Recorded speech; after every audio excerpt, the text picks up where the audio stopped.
two, three. Take me out to the ball game. Take me out to the crowd. Buy me some peanuts and Cracker Jack. I don't care if I ever get back. Oh, it's root for the Cubbies. If they don't win, it's a shame. For it's 1, 2, 3 strikes, you're out at the old ball game. Hey! This is the Monday Morning Quarterback on the 9th of December from WBRN Radio via the Boston Red Network and various other channels that we appear on. And we ask you to subscribe to the broadcast. That's a good way to do it.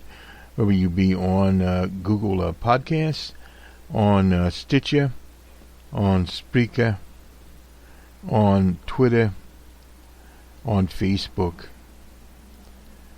and various others. iHeartRadio, the number one destination for internet radio or podcasting, whatever you want to call it. They're all over North America, Mexico, etc. And the other outlets, they are worldwide. You can pick us up any place, and via cash and some of those, you can pick us up whether you be in Asia, you be in Africa, wherever you are. You can find us, and we cover global affairs with our group of programs, whether it be Boston Red, our political program, which we have now, or the Open Source Report, our technical program addressing open source software and open source hardware. BR on the World, our international program, international issues we cover there. And all about sports, we cover sports. It's one of our newer ventures. And of course, Numbers Man, that's our financial program. We partner there with Cranston Analytics, as we do with the Ouija board model that is from Cranston Software. We are opposite to the crystal ball, which is out of the University of Virginia. That's interesting when it gets down to crystal balls, Ouija boards, and the backbone of American body politic. One note, the UK will have an election on Thursday, the 12th of December. The campaigning ends on Wednesday. The polling is sort of over the place. Some of the polls put the Tories or the Conservatives up by 10. Will they win by 10? We don't know. From various commentators and from our take on it, it could be much closer race than that, because what we have is the Brexit types, the Leave, the Remainders, but they're all over the place. In the Labour Party, you have some people that voted to leave. The Conservatives are united on the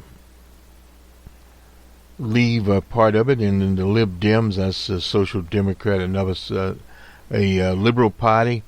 They are the Remains. So when you split the issue there in terms of class, a lot of pensioners, particularly in the north of England, working class types, voted to leave the EU. And that's an interesting situation in itself over immigration. The Conservative leader Johnson's talked about immigration. That's a wedge issue imported from the U.S. It's interesting to see which country is influencing which political trend. Now, the British elections have become a more U.S.-style election in terms of some of the propaganda, but in terms of the amount of money spent, it is minuscule. They're, by law, they are not allowed to spend billions of dollars like a Mike Bloomberg will be able to spend. And Bloomberg has literally spent more money than all the Democrats in the contest, and he's really not even in the contest. I mean, he won't appear to march in the contest. He's registering states, yes, but he's not in any of the debates, period. Now, we carried one of the debates here between Jeremy Corbyn, the leader of the the leader of the Labour Party, and Boris Johnson. The only thing we got out of that, Johnson just kept yelling, "Get it done." Conservatives, whether they be in the U.S. or the U.K., try to get a simplistic slogan. His is just "get it done," so people remember it. And of course, during the debate, he said, "Well, most people aren't going to watch this 1 hour debate, a 50-minute debate, or whatever it was." Whereas in the U.S., the average debate goes almost to 3 hours. With the Democrats, of course, they had a lot of candidates. But sort of the difference there, and we go back in history to the Thatcher elections when Thatcher took on the Labour Party, the trade unions, etc., and was able to convince the lower middle class and working class to go along with her program, and immediately went to cut so-called social spending, the National Health Service, schools, etc.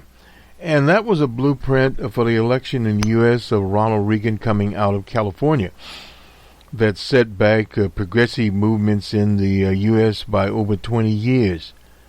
Reagan did, in fact, cut down the size of the government, built a military, and that build-up served absolutely no purpose at all, because by that time, their so-called arch-enemy, the Soviet Union, was on its heels and moving out of the situation, out of the conflict situation.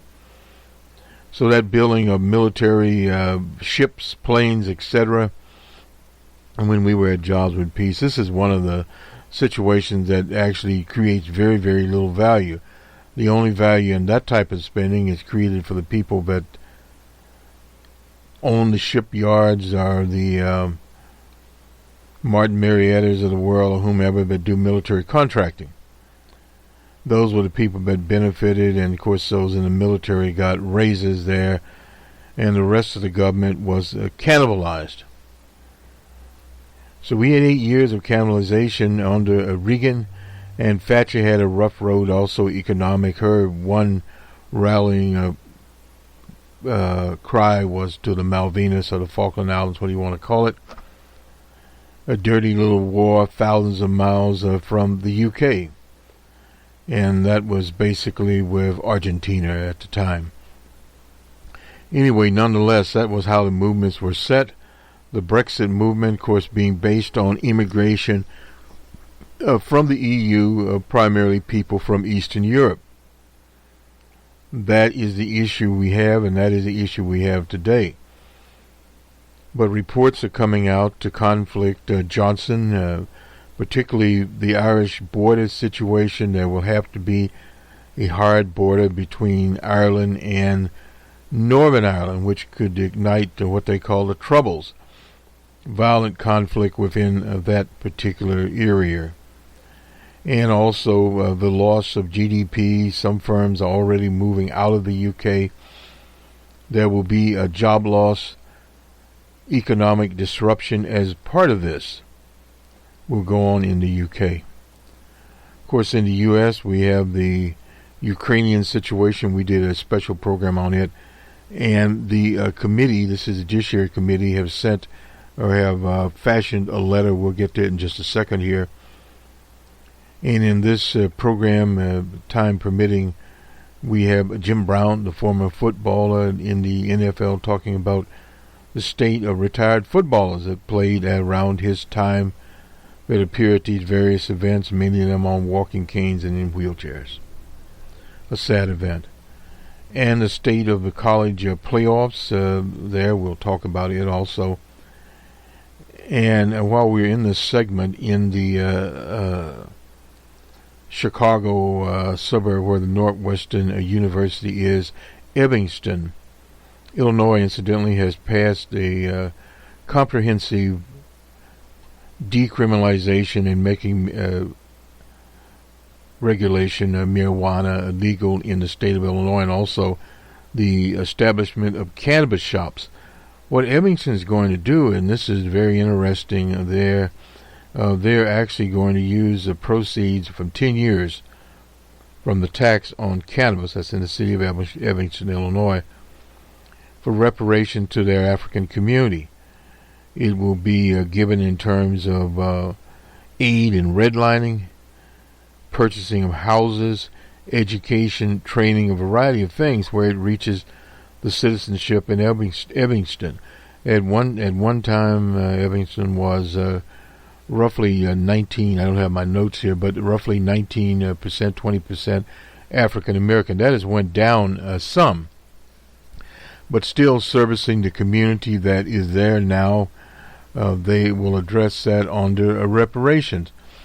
There's been much talk about national reparation. Various candidates in the Democratic Party area have talked about it, but on a national basis, it would be a very difficult situation. Senator Booker of New Jersey has some kind of baby bond scheme going on where there would be a certain amount of money set aside in a 20-year maturity, sort of like an annuity is what he's talking about. And various other people have come up with various other schemes.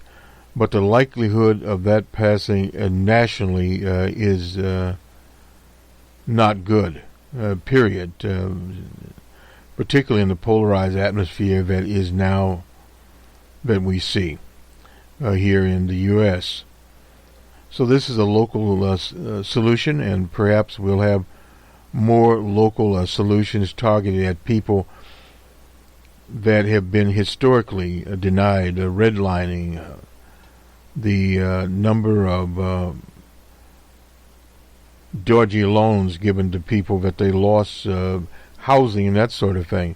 So this whole idea is over a 10-year period is to set this aside and use the fund to uplift the African American community within their city. Now, it's not without obviously controversy, but they have done the right thing. And of course, they don't know what the tax will be. I thought we'd throw this in. Let's go to the House Judiciary Committee here, and we'll just read some of the forward here. This is from the chair, Nadler, from the west side of New York, where he is. I'm pleased to make a report available prepared by the majority staff addressing the constitutional grounds for presidential impeachment. The staff of the Committee on the Judiciary first produced a report addressing this topic in 1974. During the impeachment inquiry into President Nixon, that report was updated by the majority and minority staffs in 1998. That was during the impeachment inquiry into William Jefferson Clinton. And over the past several decades, however, legal scholars and historians have undertaken a substantial study of the subject, and the early report remains useful points of reference, but no longer reflects the best available learning on the question related to presidential impeachment. Further, they do not address several issues of constitutional law with particular relevance to the ongoing impeachment inquiry respecting President Trump. For that reason, the majority staff has prepared this report for use by the committee. And I won't spend a lot of time on this. This is about a 55-page report. The introduction here, constitutional grounds for presidential impeachment. Our president holds the ultimate public trust. He is vested with the powers so great that they frightened the framers of the Constitution in exchange. He swears an oath to faithfully execute the laws that uphold these powers, that hold these powers in check. This oath is no formality. The framers foresee a faithless president could destroy their experiment in democracy, as George Mason warned in the Constitutional Convention that was held in Philadelphia in 1787. If we do not provide against corruption, our government will soon be at its end. Mason invoked a well-known historic truth: when corruption moves take root, they drive an endless thirst for power and contempt for the checks and balances. It is then only the smallest step towards active oppression and assault on freedom and fair elections. A president faithfully only to himself or it could be herself, who will sell out our democracy and national security for his own personal advantage is dangerous to every American. Indeed, he threatens America itself. Impeachment is the Constitution's first answer to a president who mistakes himself for a monarch. Wherever power corrupts, our framers built other guardrails against that era. The Constitution thus separated government powers, imposed oaths of faithful execution, prohibited property from office, guaranteed accountability through regular elections. But the framers were not naive. They knew and feared that someday a corrupt executive might claim he could do anything he wanted as president. And determined to protect our democracy, the framers built a safe valve into the Constitution. The president can be removed from office if the House of Representatives approve articles of impeachment charging him with treason, bribery, and other high crimes and misdemeanors, and if two-thirds of the Senate vote to find the president guilty of such misconduct after a trial. As Justice Joseph Story recognized, the power of impeachment is not one expected in any government to be constant or frequent exercise. When faced with credible evidence of extraordinary wrongdoing, however, it is incumbent upon the House to investigate and determine whether the impeachment is warranted. On October 31st, 2019, the House approved, this is Resolution 660, which, amongst other things, confirmed the pre-existing inquiry into whether sufficient grounds exist for the House of Representatives to execute its power to impeach Donald John Trump, President of the United States of America. And this is the Judiciary Committee now faces a question of extraordinary importance. In prior impeachment inquiries addressing allegations of president misconduct, the staff of the Judiciary Committee has prepared a report addressing relevant principles of constitutional law. Consistent with that precedent, to assist the committee and the House in working towards a resolution of the question before them, this staff report explores the meaning of the word Constitution, the Constitution's impeachment clause, treason, bribery, high crimes, and misdemeanors. Summary of conclusions of the principle of impeachment as the framers deliberated in Philadelphia. Mason posed a profound question: shall any man be above the law? By authorizing Congress to remove presidents for egregious conduct, the framers offered a resounding answer. As Mason elaborated, some mode of displacing an unfit magistrate is rendered indispensable by the fallibility of those who choose, as well as by the corruptibility of the man chosen. Unlike the British monarch, the president would answer personally to Congress and thus to the nation if he engages in serious wrongdoing. Alexander Hamilton explained that the president would have no more resemblance to the British king than Grand Synod to the Khan of Tatari, the man of seven mountains, whereas the person of the king of Britain is sacred, and the president of the United States could be impeached, tried, and upon conviction removed from office. Critically, though, impeachment goes no further. It results only in the loss of political power. This speaks to the nature of impeachment as it exists is not to inflict punishment for past wrongdoing, but rather to save the nation from misconduct that endangers democracy and the rule of law. Impeachable offense, the framers were careful students of history and knew that threats to democracy could take many forms. They feared would-be monarchs, also warned against fake populists, charismatic demagogues, corrupt hypocrites. Framers fully intended impeachment to reach full spectrum of presidential misconduct, because they could not anticipate or prohibit every threat a president might someday pose. The framers adopted a standard sufficiently general and flexible to meet unknown future circumstances: treason, bribery, and other high crimes and misdemeanors. That standard was proposed by Mason and was meant, in his words, to capture all nature of great and dangerous offenses against the Constitution. Treason and bribery, applying additional tools of interpretation, put a sharp point on the definition of high crimes and misdemeanors, which starts to use for considered two impeachable offenses that the framers identified for us. Treason is an unforgivable betrayal of the nation and its security. A president who levies war against the government or lends aid or comfort to our enemies cannot persist in office. A president who betrays the nation once will most certainly do it again. Bribery in turn sounds in abuse of power. Impeachable bribery occurs when a president in office solicits and accepts something of personal value to influence his own official actions. By rendering such bribery impeachable, the framers sought to ensure that the nation could expel a leader who would sell out our interests, we the people, for his own personal gains.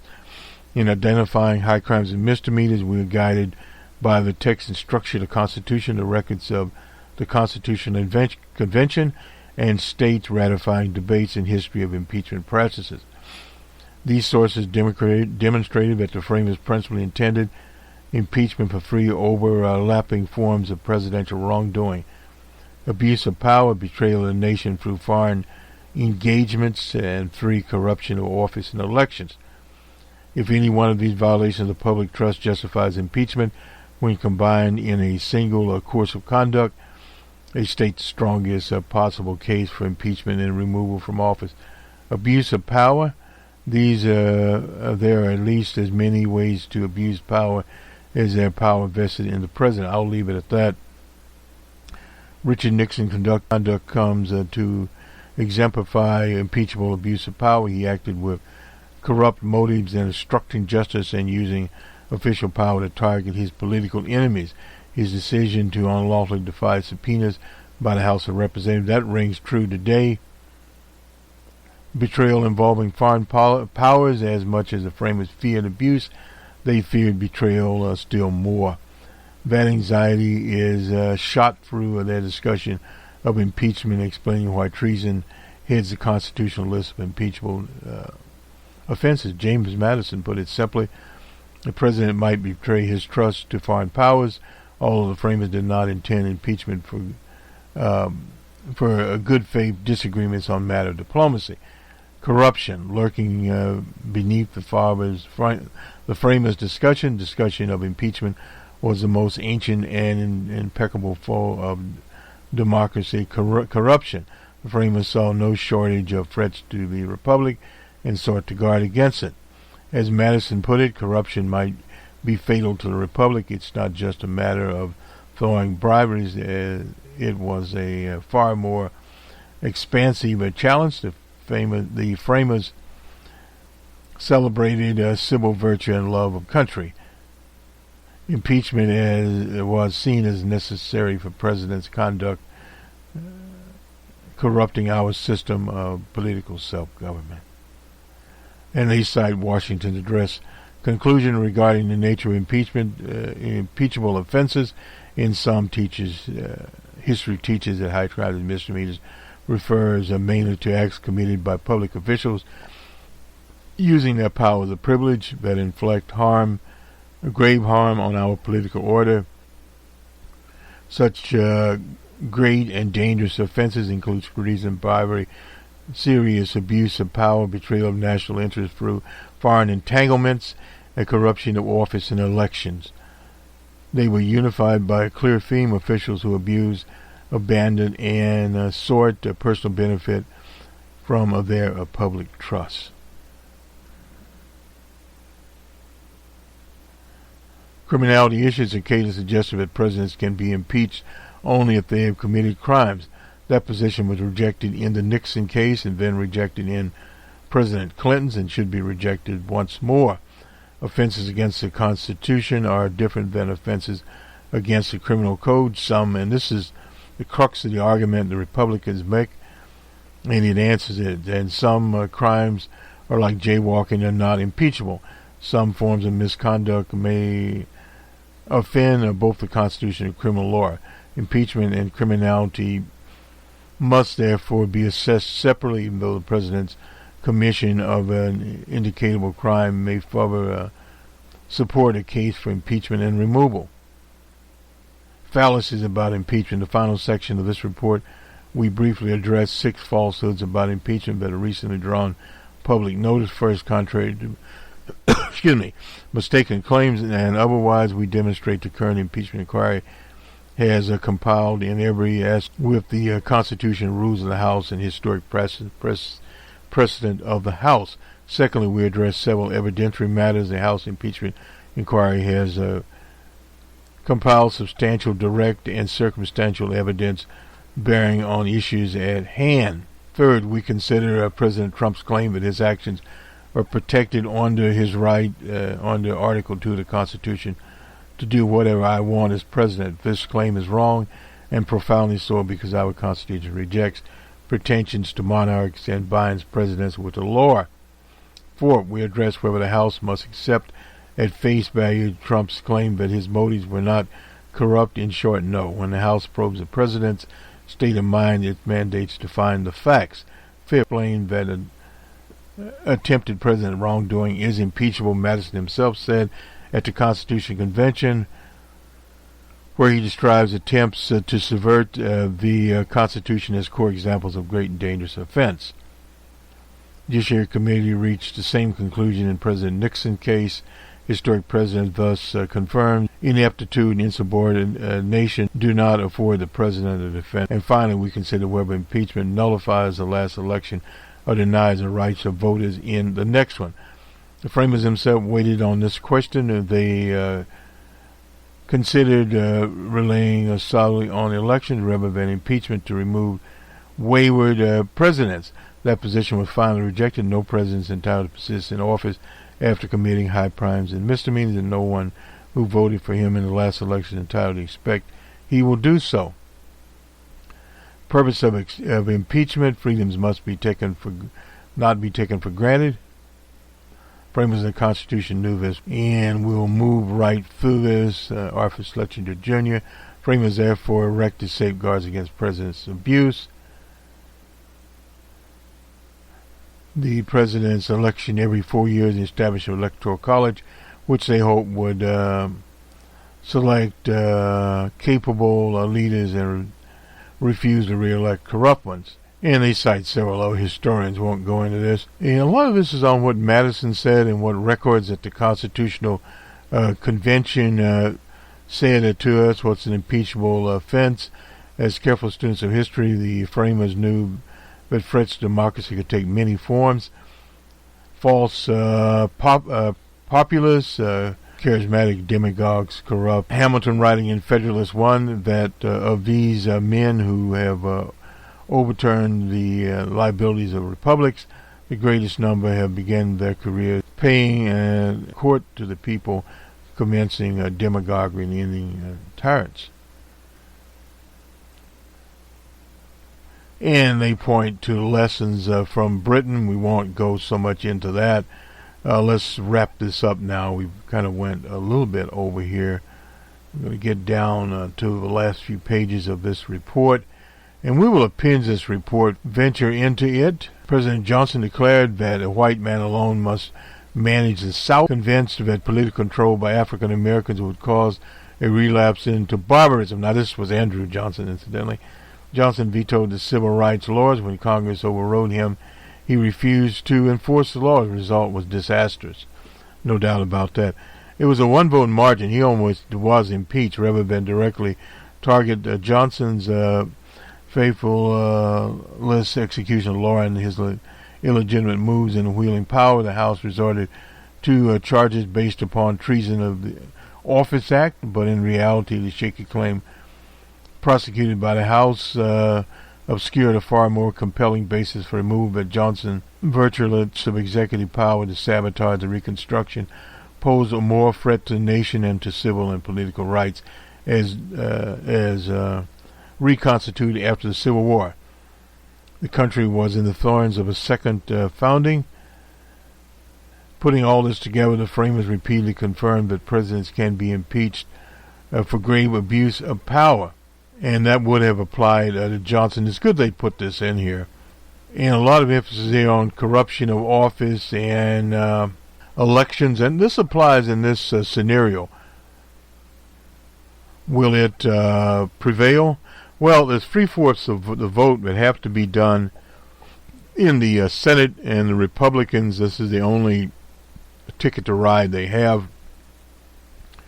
So the prevailing wisdom is now no, it'll fail because of people are tied to it.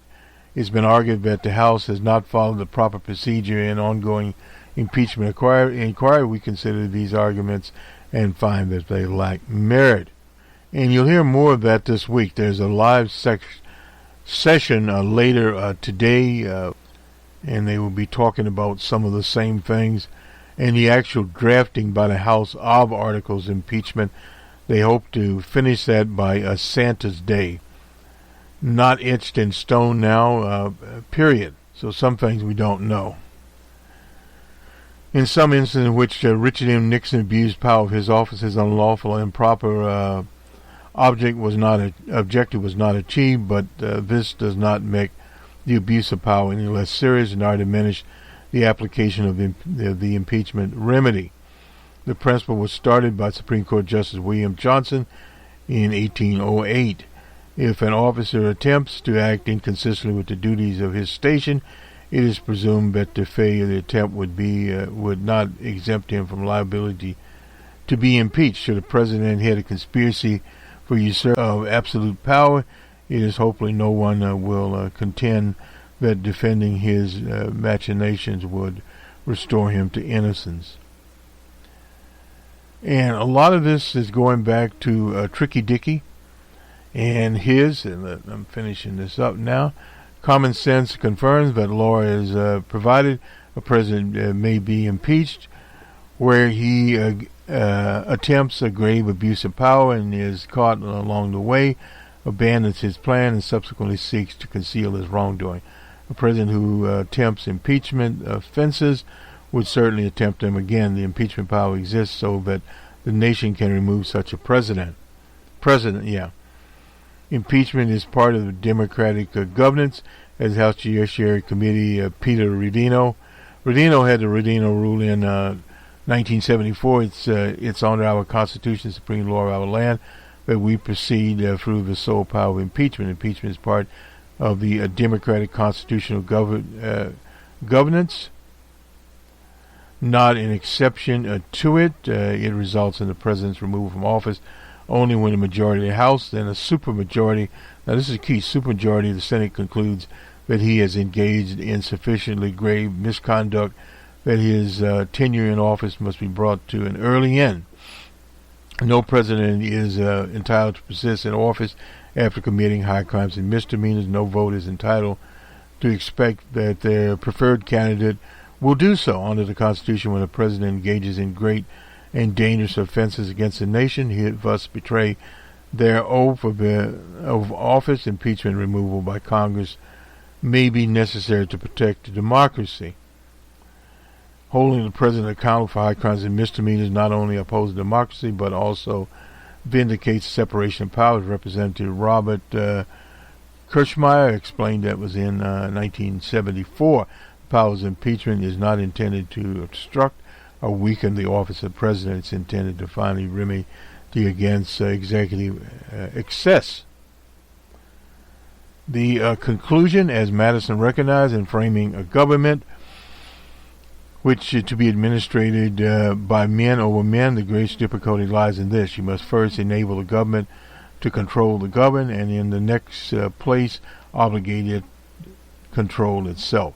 Impeachment is the House's last and most extraordinary resort when faced with a president who threatens our constitutional system. It is a terrible power, but only because it was forged to counter a terrible power. The despot who deems himself to be above the law. The consideration of articles of impeachment is already a sad and solemn undertaking. In keeping with it, the House, speaking for the nation as a whole, must declare whether the president's conduct rises to the level of high crimes and misdemeanors. And we'll take a pause here, WBRN Radio. We'll stay with the New York Times here. This is a timely article by Jim Brown. He's a member of the Pro Football Hall of Fame, was a running back for the Cleveland Browns 1957 to 1965, one of the old-timers here. And this is the Monday Morning Quarterback, and we thought we would bring this forward. Jim Brown, football has forgotten the men who made it great. While the league makes billions, and many retired players are living on startlingly low pensions. This is about the pension plan for old-timers here. Turn on any NFL game on Sunday. You'll see the league celebrating its 100th season. Thunderous video montages in the top 10 tight ends. A special will exalt football history with one clear, though unspoken message. The appeal and probability of today's NFL derives much from its past as its present. The highlights of one show, however, is how many actual human beings in these films, rank and file players from the 60s, 70s, 80s, who helped make the league $15 billion business of today, are in old age, struggling to make ends meet. The reason is not their salaries were in the thousands, but rather the millions. It's their pensions from the league are shockingly immorally low. Most NFL players who retired before 1993 receive a pension of about $365 a month per season they played, meaning that the typical 7-year player gets about $2,500 a month. Thousands get considerably less and have stories that won't be seen on network broadcasts. One of the stars of the New York Jets Super Bowl team video now lives in a trailer, unable to afford a dentist, and he barely has any teeth. A standout lineman for the storied 1970s Minnesota Vikings, played 17 years and gets just $2,300 a month. He took some of his pension early. That's not enough to cover his football-related medical bills, leaving him and his wife living check to check. There are countless more of them. Now, I'm not one of those players. I was fortunate to have a second career in marketing for Pepsi Cola and as an actor. But I know too many men and their families, they need a voice. The situation is easily fixed. The NFL and the Players Union are negotiating a labor agreement which will automatically split up more than $100 billion, perhaps $200 billion in revenue. The money for dignified pensions is there, and in fact, according to the Fairness for Athlete Retirement and Advocacy Group, less than 1% of the revenue from each side, the Players Union and the League, would more than double the current pensions for every pre-1983 player for the rest of their lives. The question is whether the League and the players want to step up for those men on those knees and shoulders and brains the NFL was built. Team owners should understand the urgency. They see old players, many of whom they cheer in childhood, on canes at fundraising events or in wheelchairs at Hall of Fame ceremonies. They know that films about the league's history and their heavy sponsored 100-season specials will make a fortune for the teams. They also know that none of the players featured in the videos will get a dime of it. Today's paltry pensions are the last vintage of one-side labor rules in the league before 1993. The Commissioner Goodell says nothing the league can do ever will fully express our appreciation to players who helped build our league. I believe he's sincere, but real appreciation would be appropriate pensions. Current players need more education about the history of their profession. They don't understand their 7- and 8-figure salaries exist only because the players of the 60s, 70s, 80s, who are now in their 60s, 70s, and 80s themselves, and rank even sacrifice their careers to fight for basic employment rights, but are now taken for granted. Players of my generation who came after me fought to be represented by an agent to get an independent medical opinion on an injury or to receive severance pay. They had no 401ks or annuities that today give players a total of $2 million as a retirement safety net. Thousands of players went on strike in 1982 and 1987 to pursue and eventually win free agency for future generations. Yet today's sole retirement benefits for those pioneers is a pension check that is less than what today's average player makes per snap. In football terms, today's players should remember their blockers. As a running back, I know that you get only as far as the men who take the punishment and remove the obstacles for you to run. The nameless lineman in highlight reels didn't block just for me. Long ago, stars like Franco Harris, Walter Payton, the late Walter Payton, they blocked for current players too. The National Basketball Association understands this. The NBA has a pension that is 3 times the NFL's, and in 2017, the NBA and its players agreed that every player, whether in 1966, 2006, 2019, would receive the same pension amount and free health care for life. Chris Paul, the Oklahoma City Thunder point guard, who is president of Basketball Players Union, puts it this way: the game has never before been more popular, and all the players in our league to recognize that we are only in this position because of the hard work and dedication of men who came before us. It is important that we take care of our entire extended NBA family. Professional football is a wonderful sport, and I hope it will be around forever, but men who build it will not be. About 100 die every year, and many of them are struggling because of their primary employer, and one is now awash in cash and chooses to give him barely any pension. When you watch the 100th season highlight packages, look for those blockers. The players must be remembered, but the men are not forgotten. It's by Jim Brown. We can't forget Jim Brown here. Let's go to one more. We don't usually have Maureen Dow. We've had her in the past here. We hopefully will get her now here. Hating the word hate. Don't mess with us. This is by Maureen Dow. She's writing in the New York Times. Don't mess with us, man. When people ask me about my work or comment on it, there is one word that always makes me bristle: hate. When I wrote about G.W. Bush relying on souped-up intelligence to invade Iraq, people would ask, why do you hate W? When I wrote about Barack Obama was hampered as president by his disdain for politicking, people would ask, why do you hate Obama? When I wrote about Hillary Clinton's flaws as a candidate, why do you hate Hillary? I hid my irritation by making a joke. I don't hate politicians. I save strong emotions like that for my ex-boyfriends. But I thought about the word hate, and it's not, it's a lot. Not, as Nancy Pelosi said, related to being a Catholic, but in relation to being a woman. The reason it upsets me is that it seems a likely way to undercut legitimate concerns. I had about the behavior of the president, or would-be president, by suggesting that strong emotions were clouding my judgment. It's not that they are doing something wrong. It's that they are overwhelmingly female. It invokes an old trope, and this is something that's used quite a bit today, that women are vainful and hysterical. It's a word derived from the Greek word wound. This is the same sexist trope that Donald Trump played into when he rebuffed my criticism of him during the 2016 report campaign by tweeting I was wacky and neurotic.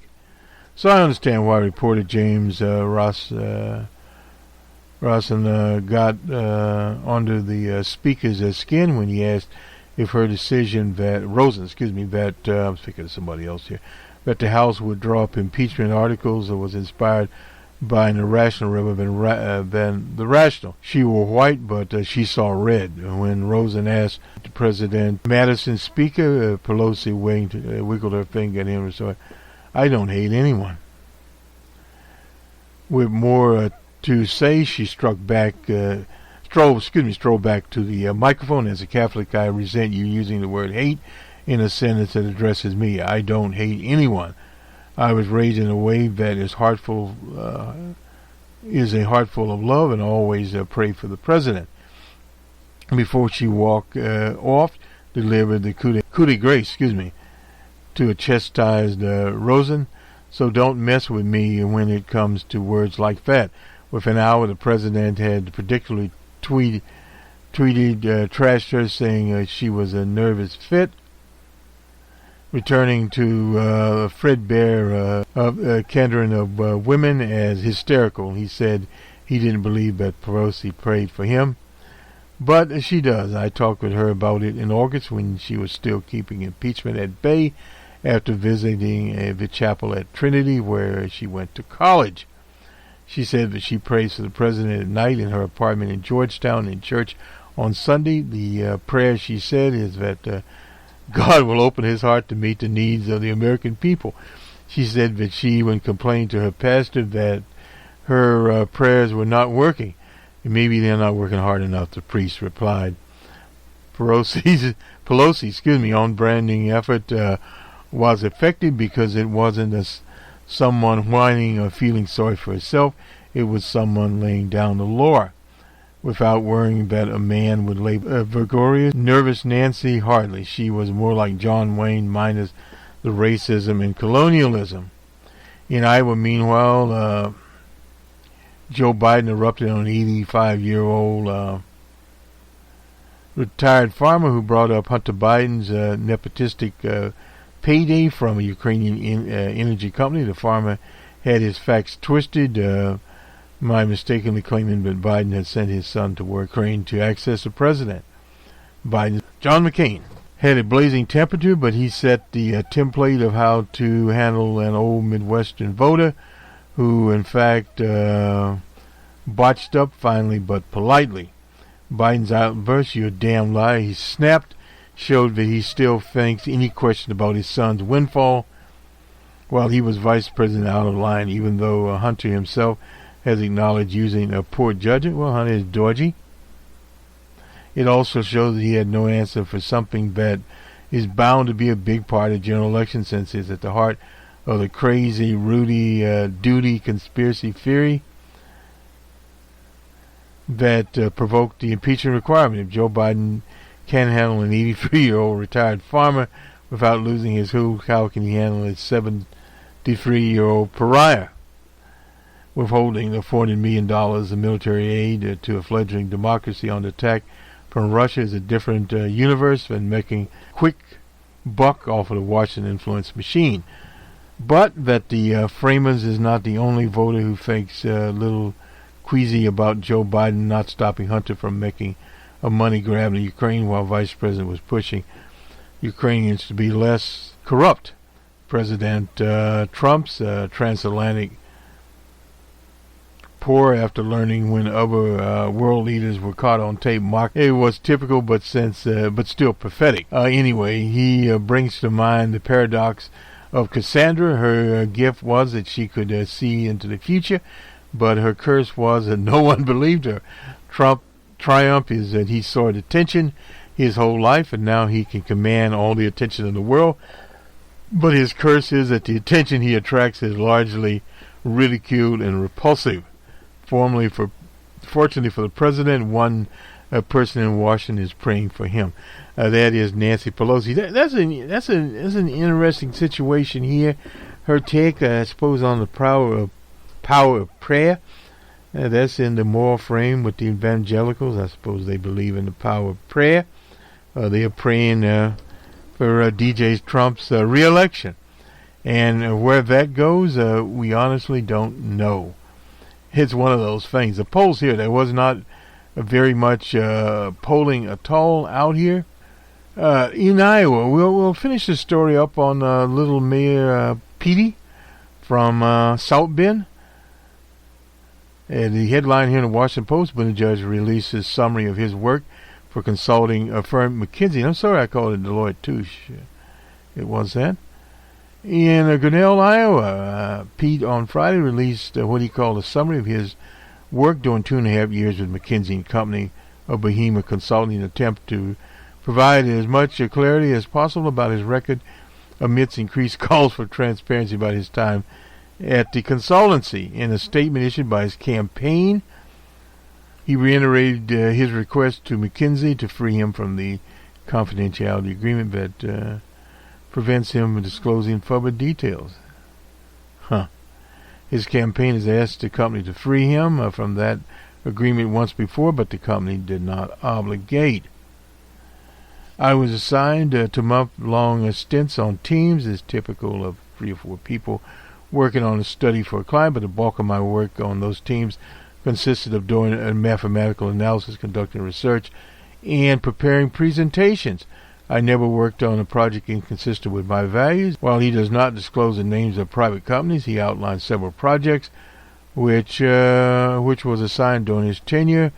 He said he analyzed cost-saving options in administration, overall costs of non-profit health insurance providers. He said he analyzed the effects of price cuts on items from a grocery store chain. He examined opportunity to sell more energy-efficient products for a consumer goods retail chain. And he worked on a project sponsored by the Environmental Protection Agency. And he worked for the U.S. government on a project focused on increasing employment and entrepreneurship in Iraq and Afghanistan when he served with the Naval Reserve. Disclosure comes as little Mayor Petey rise in Iowa. His association with McKinsey & Company ground criticism from voters and fellow candidates. At a time, the Democratic Party is trying to diminish the role of corruption in politics.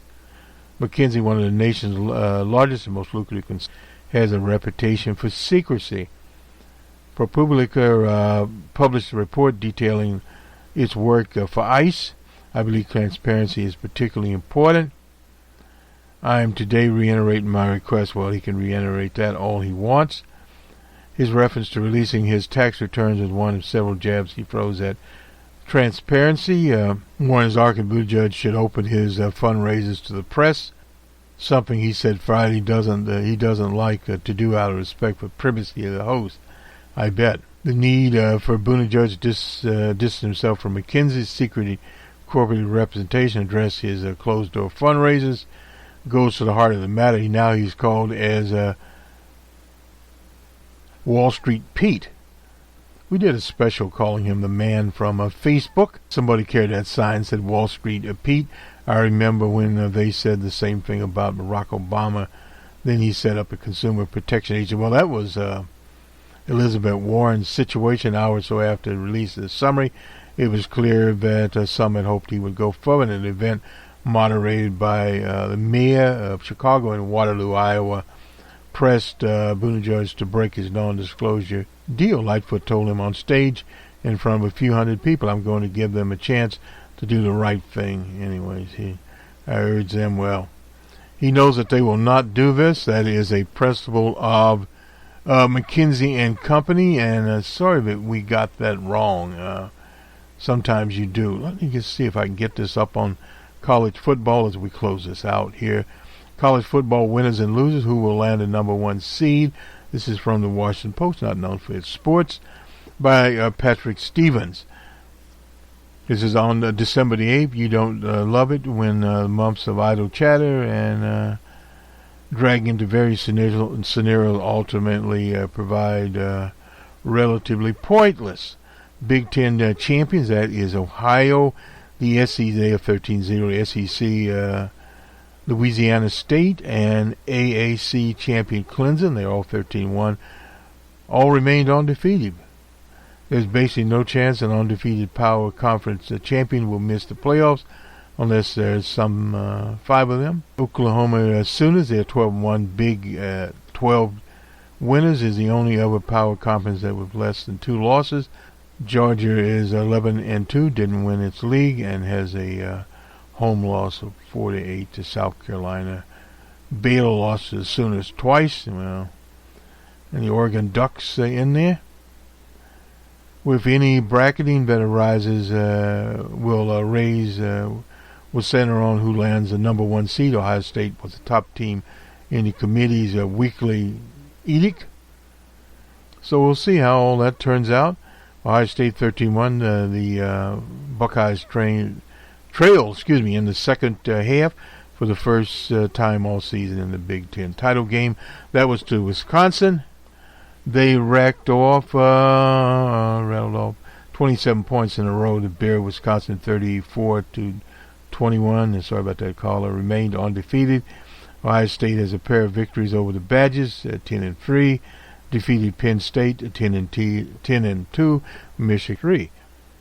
Verdict: the number 1 and number 2 seed, depending on whether the committee pushes the Buckeyes for the closest thing to an off day they had all season.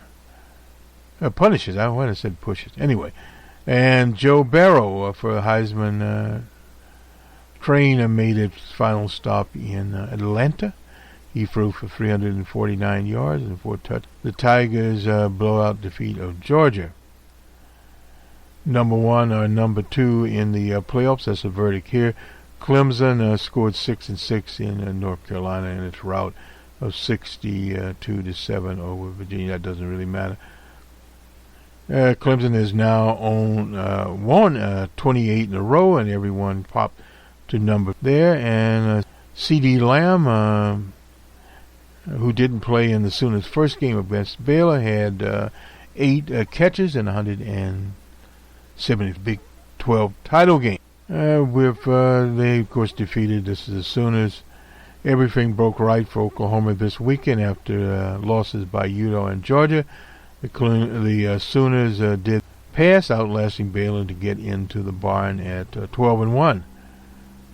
Georgia Bulldogs at 11-2 pencil the Bulldogs into the Sugar Bowl as the SEC representative on New Year's. The Baylor Bears have made the most of their second. Bears more than acquitted itself against the Sooners. The Bears won't be in playoffs, but still been a fine season in Waco. If Oklahoma winds up in the playoffs, the Bears will have a fine landing in the Sugar Bowl. The Utah Utes will be, conventional wisdom is, the Utes tumbling into the Alamo Bowl as a result of their loss. Oregon will almost certainly be the Pac-12 lone representative in the New Year's Eve 6 structure. Wisconsin Badgers made a good run. Verdict: the best case trip is to the Rose Bowl to face Oregon. It's a big one out there. In Memphis defeat of Cincinnati, I'm not sure where that goes. Oregon Ducks simply dominated Utah. Verdell picked up 208 yards. They won the Pac-12. That's the Ducks. The Ducks are back, one of my favorite teams. And Appalachian State, the Mountaineers, have got an early start on the Sun Belt title game in their victory over Louisiana Lafayette. The Appalachian State, 4th Sun Belt title. So, and the Heisman watch, well, not sure. Who is it?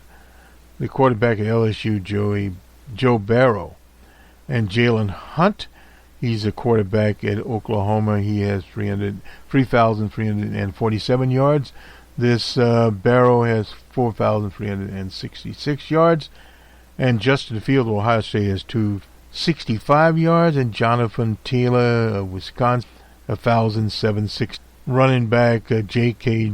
Dobbs of Ohio State. Anyway, that's 6th place. So who is number 1 here? I didn't get those out.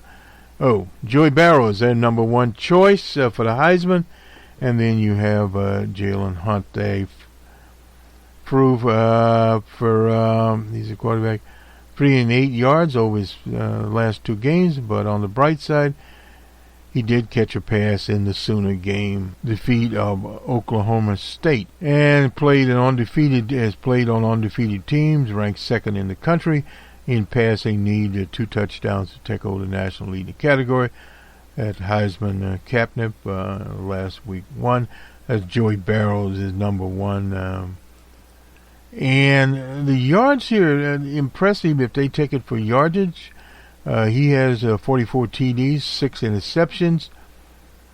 And the number 2 has, 31? That's Hunt's touchdowns and 6 interceptions. They're pretty much tied there, number 1 and number 2.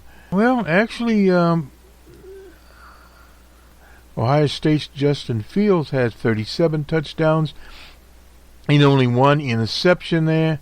and has 10 rushing touchdowns. Hunt's has, 8? And Barrow has only 3. So it's interesting which one the Heisman committee would take. I'm not certain about that, if they'll go for number 1 or 2 or 3. Jalen Hunt's in pretty good shape. Looking at it here, he has less total yardage, and less touchdowns. So I'm not sure how they'll do that if they look at him as a rushing quarterback or throwing quarterback. If they go for throwing quarterback, it's Mr. Burrows. This will nonetheless do it for us. This is Boston Red in the Jerry Pippin Memorial broadcast booth. Hopefully you'll look at the historical case that the House Judiciary Committee has set out, about 50 pages. I'll page it there. You can scan it, at least the conclusion and the start of it. What impeachment is, what the framers envisioned impeachment, and what's happened in other impeachments, whether it be Tricky Dicks or President Johnson during the Reconstruction period, and how he sabotaged it. And also President Clinton, the last one, but that was a different situation. That was over an affair with a aide, and that he made false statements with the president. But again, the impeachment inquiry doesn't take care of criminal acts. It takes care of abuse of power. That's the key to understanding what impeachment is, a political process. And it will end up being a political process in the Senate, 3/4 there. The polling is pretty much even, although independents are not in favor of removing D.J. Trump from office. Where this will go, the Republicans are running commercials in a Democratic battleground states and what they call vulnerable candidates there, trying to influence whomever they can influence there. And at the same time, Mr. Bloomberg is spending hundreds of thousands of dollars, actually millions of dollars, sorry, not hundreds of thousands, on commercials, peppering his way into those states on Super Tuesday. And he's also taking shots at DJ Trump. How this would turn out, political advertising does pay off. He's on, of course, Facebook. He's in media. He understands how to do it. And the whole idea there is to knock 1 or 2 points off of DJ Trump. And then you have the other variable, and there is the economy. The economy is kind of chugging along. Roughly over 200,000 jobs created. Now with 266,000, but almost 50,000 of those jobs were related to the GM campaign. Those numbers came in. But it's respectable in a low-performing economy that there is an inversion, we'll say, between what consumers are doing right now and what businesses are doing. No long-term investment there. They don't see the rosy situation there for them. So their whole look at the economy is totally different from where consumers look at the economy. And we really won't know where that is going. We'll get into Q1 of 2020 and Q2 and Q3. But Q3 is in some of the models as to where the economy is going. If it is where it is today, greater chance for an incumbent to be reelected. But if it's below the 2% threshold, that impacts the incumbent also. And when you're dealing in rural areas, will the downward draft in those rural areas affect the voting there? We don't know. The farmers evidently are sticking with DJ Trump, and some of the rural areas are, but nothing is universal. And also what happens in the suburbs and extraburbs of these large cities, where the voters will go there. That's lower middle class voters, some working class voters, what their framework will be. That's why we watched the British election so close. Good day.